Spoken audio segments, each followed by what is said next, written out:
السلام علیکم جی. د اختر مخه ده او دلته د اسلام آباد کې یو ځای کې نو دلته هغه تنور والا دی او ډېر زبردست خلک دي، پښتانه دي. نو ما ویل تاسو سره هم داسې لایف چاټ وکړو. نو د اختر مخه کې بیا اکثر دکانونه بند وي او دا تنور نه دی، دا کلاو وي. نو دوی نه مې داسې تپوس وکړو، ما یاره تاسو سره روغني نان وي. نو دا حضرت مولانا صاحب چې کوم دی ماشاءالله ما ته ووایي یاره شته. السلام علیکم جی.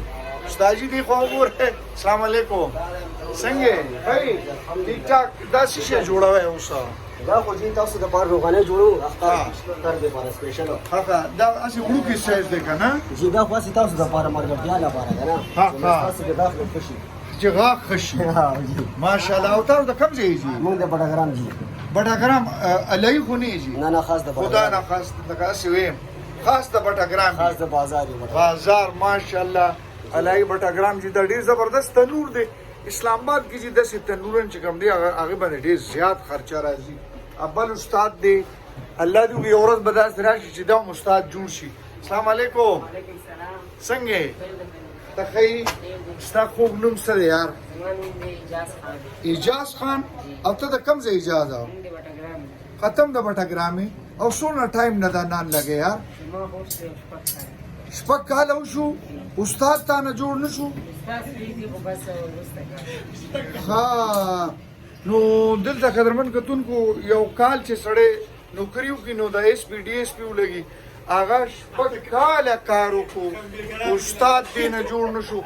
او خمیر پتیر باندې خو پوهېږي، بس دغه خمیر پتیر دی په دې دغه پوهېږي. نو دا تنور دی چې دا ماشاءالله او دا چې کوم دا اصل سړی چې کوم دی کنه دا په پیسو چې ناش کوي هغه دا سړی. السلام علیکم. وعلیکم السلام. خاجي څنګه خیر خیریت دی؟ په اساس پروګرام کوو. ډیر مهرباني. نن تاسو چې وګورئ ډیر خوشاله شو. تاسو د کوم ځای جی؟ د بټاګرام او تاسو نوم څه دی؟ حضرت علی شاه نوم دی. حضرت علی شاه. ماشاءالله ماشاءالله. شهنشاه افریدي راځي کله کله؟ فریډم راځي ډیر ګپ شپ پر سر دې زموږ ته راځي. نان مان خوري او نان مان خوري چې ولا پیسې راکړي پیسې هغه دسوګي. ها ډیر ښه انسان دی. اګه نن تاسو موږ دې فخر. ډیره مهرباني ډیره مهرباني. دا نان کم یو دی دا چې کوم دا روغني نان دی خاص سیمپل ختم شوی دی. ماشاءالله. قدرمن کتونکو دا اسلام آباد دی او آی 10 دی، آی 10 مرکز دی. په دې آی 10 مرکز کې دا د نن دکان دی. دا لازمی وګوره. او دا استاجی دی او هغه نیمګړی استاد دی اخ په کوم دی. ټیک شو.